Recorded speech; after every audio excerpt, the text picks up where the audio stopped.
I'm Francesco and welcome to Bologna. Dante Alighieri described it as a forest of towers. We say Bologna is a faith because you have to stick with it whatever happens. So Bologna has definitely always been a very rebellious and vibrant city from any sort of aspect. If you come to Bologna, you immediately realize how food is central to the city. I think the first thing that people see when they arrive in Bologna is, of course, the porticos, if you go to the city center. The porticos and the towers are the bones and muscles, let's say, well, I'd say the bones of the city, you know. Well, the towers come from an era that set like around the 12th and 13th century, where many rich families in the city, it was an era where Bologna was very rich. And a lot of rich families in the city, they wanted to sometimes take over, or they had interests to fight each other. And the way they did it, sometimes it was peaceful, it was by building the highest tower possible. So you're kind of signaling to the others, if I can build a tower this higher than you, I'm this much better than you.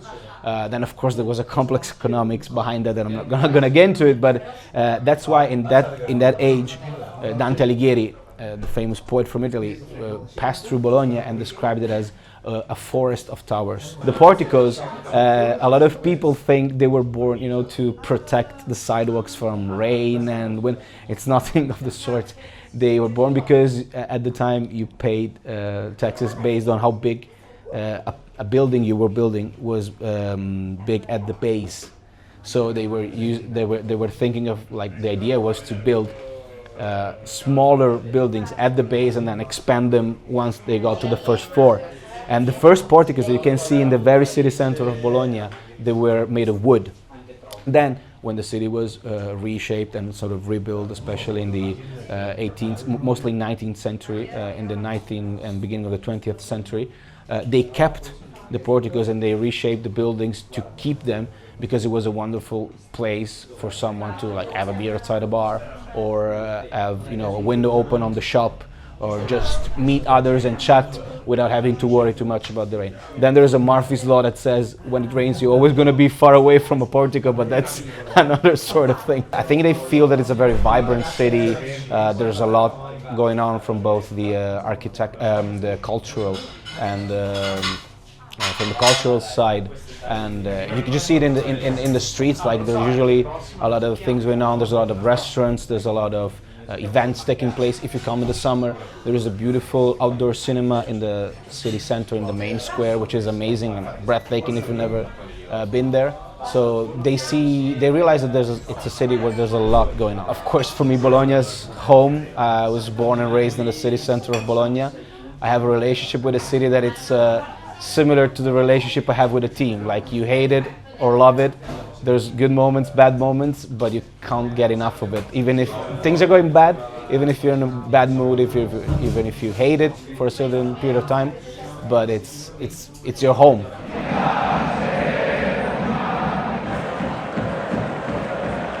The first games of Bologna that I went to, my dad brought me when I was like 7 or 8. It was the end of the 90s, and it was a very good Bologna at the time. And I remember that I enjoyed the stadium. I think I didn't see like more than 5 minutes of play in the first game, because I was always looking around the stadium, and it was the beautiful atmosphere, a sort of a fever pitch type of moment, no? And then it was later on when I realized that I was in love. Like, I fell in love before I realized. And the season I realized I was in love with Bologna was the 2013-2014 season. It was a terrible one. We lost a lot of games, we got relegated. But in those moments, I couldn't get enough of it, and I couldn't, you know, turn my attention away, so I realized I was hooked to it. A thing about the club that many people wouldn't know probably is that it's a very historic club. It's a club that used to win a lot in the 20s and the 30s. It's a club that won after World War II. Then it had like ups and downs, and it had difficult times in the 80s and the 90s, for example. I watched Bologna get relegated as well. So, but it's up there with Juve, Milan, Inter, Torino, Genoa. It's those historic teams that are the foundations, some of the foundations of Calcio in Italy. Many people may not know that because memories of the great Bologna are not that common. Maybe people remember the Bologna played the UEFA semi-final in the end of the 90s, maybe if they have good memory. But that part of the story of the history of Bologna you may not know, and I really suggest taking a look at it because there's a lot of wonderful things to find and to learn there.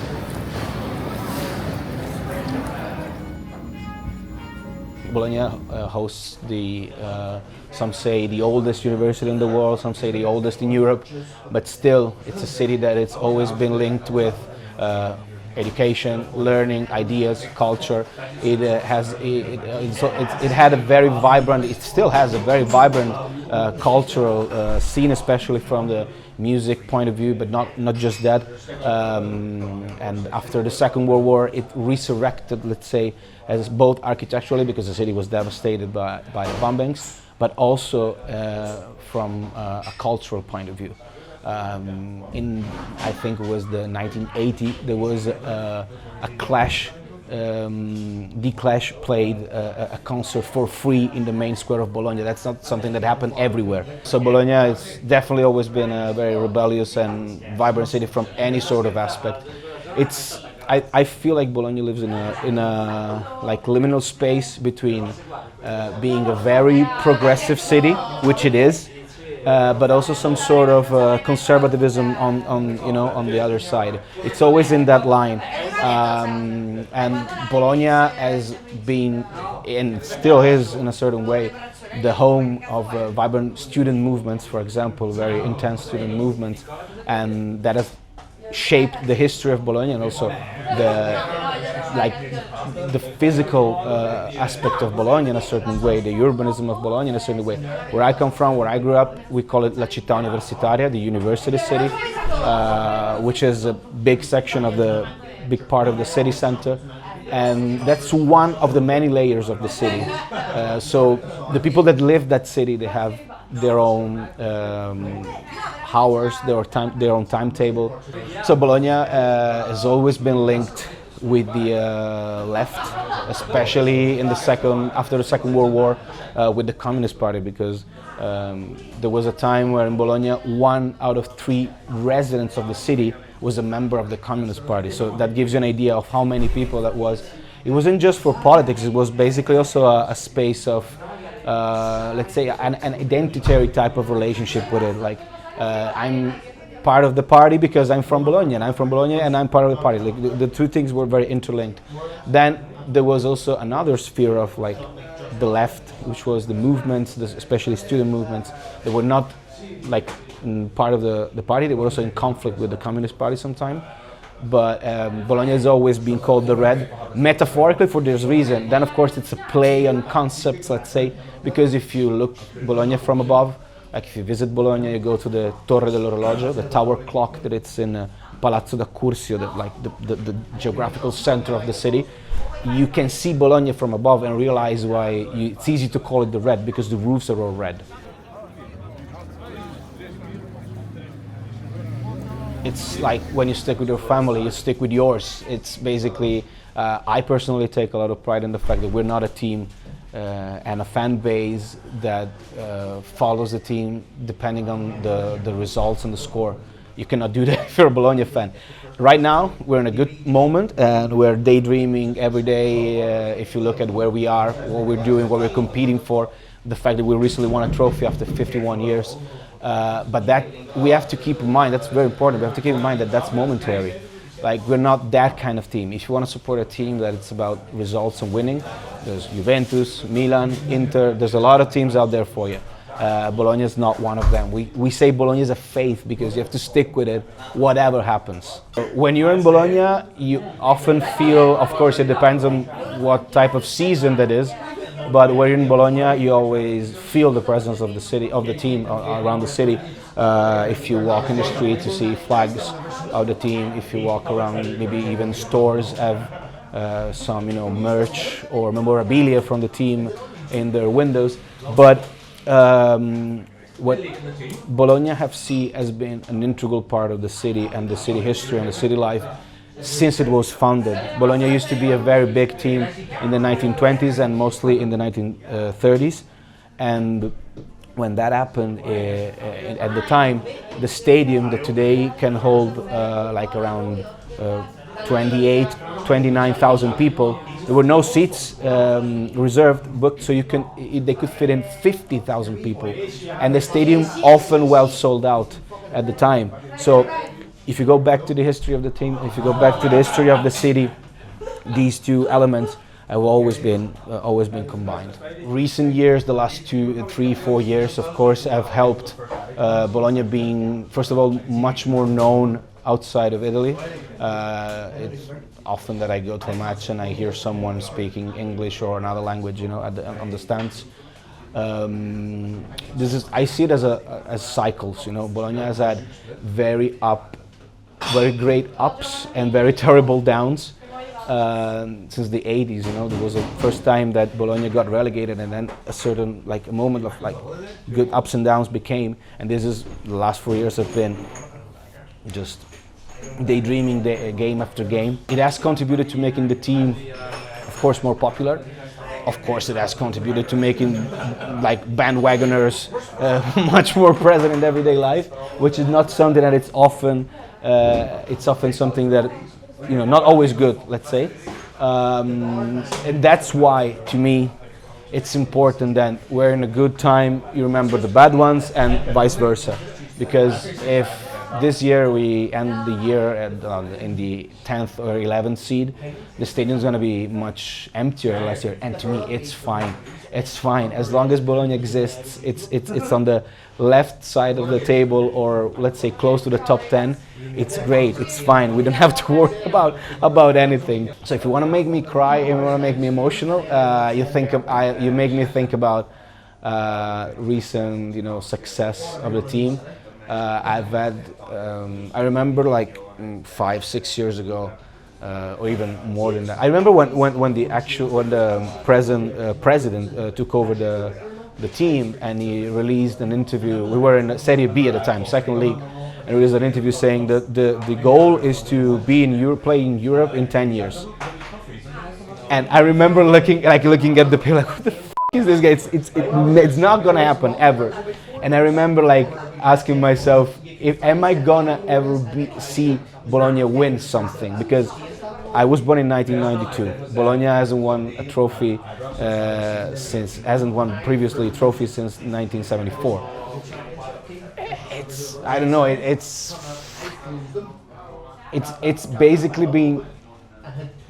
basically meant a dream come true, but a dream that you didn't know you had, or a dream you really felt was sort of impossible, not a dream, like an utopia, let's say. And I had the luck to be there when we won the Coppa Italia, and it was I don't remember feeling that grateful ever on the sport and on the football side of my life, let's say. Some say football is the most serious thing of a non-serious thing in life. I don't know how much I agree with that, but if we want to put it that way, it was the best non-serious moment of my life. And the day we qualified for the Champions League, I think when that happened, it was the first, let's say, success of the recent history of Bologna. I didn't realize. I don't think I still realized, even though we are not in the Champions League anymore. I look back at that time. I was there when we won at home against Borussia Dortmund. I came out of the stadium and I was like, you feel that your body doesn't believe you're really there.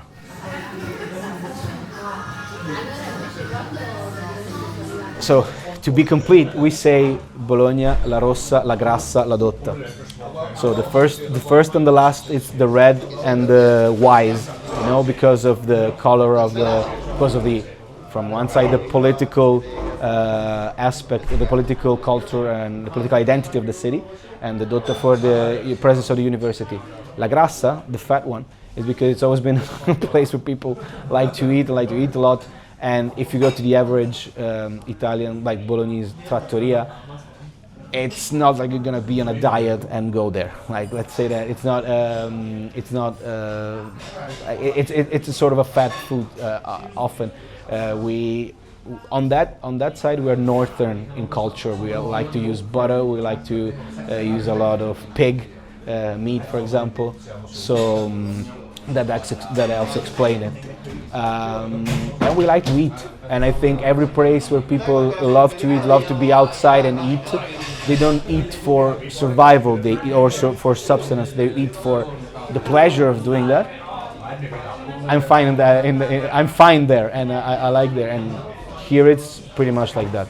People from the outside, of course, they have a misrepresentation sometimes of the food here. That happens every time with every like regional cuisine of Italy, of course. Fettuccine Alfredo, it was invented in the US. The carbonara as well was a sort of the same goes for spaghetti bolognese. We would never put that sauce, we would never call that sauce bolognese, we call it ragu, or ragu alla bolognese, and we would never put it on spaghetti. We actually invented a type of pasta for that that's called tagliatelle. So you come here, you don't ask for spaghetti bolognese, you ask for tagliatelle ragu. First very important point. And you don't cut it with a knife. If you're having trouble with it, maybe you help yourself with a little, with a spoon. But then the nice thing about here, there's even when you go to like an average restaurant that has a short menu that doesn't really offer you many choices, you're gonna find out that there's other types of pasta, but also other types of dishes in general that don't necessarily require pasta. One of my favorite dishes in the world, we call it cotoletta petroniana or cotoletta bolognese. It's a fried cutlet with parmesan and prosciutto on top. How can you hate that? And even, I mean, it's tougher for vegetarians, of course, but there's something for them as well. And if you ever buy a book about traditional recipes from Bologna, I found one that it's this big, and I didn't know 96% of them probably. So there's a lot to discover. In Bologna especially, Bologna has very long-lasting traditions with food like tortellini and lasagna, for example, which are two of the most famous dishes of the city. They have centuries of history and centuries of being changed and reinterpreted and reshaped. So of course what we eat today is not what they used to eat 500 years ago, but they were there. They're like a literal tradition of the city. Mortadella as well. Mortadella is a product that has been produced for like more than 400 years, for I think even more than that.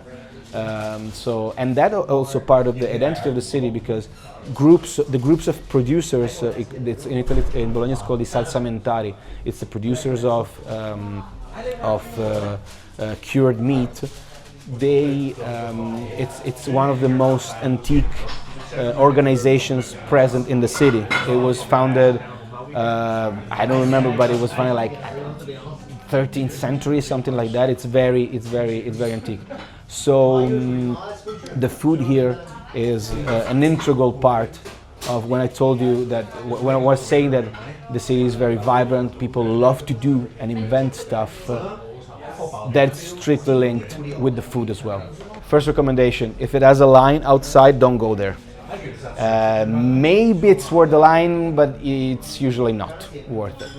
One of my favorite places, it's called Trattoria Via Serra, which is in Via Serra. It's easy to find. They don't necessarily only serve traditional food, but they experiment a lot with seasonal ingredients and stuff. It's really worth a try. It's very difficult to book there, so do it in advance, but it's really good. On the opposite side of the city, in the city center, I would suggest Antica Osteria Le Mura. I've eaten there maybe the best lasagna I've ever eaten in a restaurant in my life. And they do traditional stuff, but really well. Maybe with a couple, differences, with a couple of tensions from like the variances from the original recipe, but that actually make it better. And the last one I would give, it's called Trattoria da Me. There's two of them, both in the city center, and the owner of the place, I think, made an amazing job of implementing a menu that puts together tradition and experimentation. So if you want to have a little bit of both, it's a wonderful place to go. The city is special on match day because, at least I feel it, there's a little bit of tension everywhere. There's sort of like a hold of breath in the air. Even if it's an easy match, it's never an easy match. Easy match are the worst because they always, they sometimes hold surprises that are not necessarily good. So the city on match day is a city that is both happy. If you go to the Dall'Ara, you're gonna realize that it's a beautiful place to go. For every match. The stadium is unique because it's a stadium that was built in an era where not many stadiums were built, and of course it was a dark era politically in Italy because it was at the beginning of the fascist period.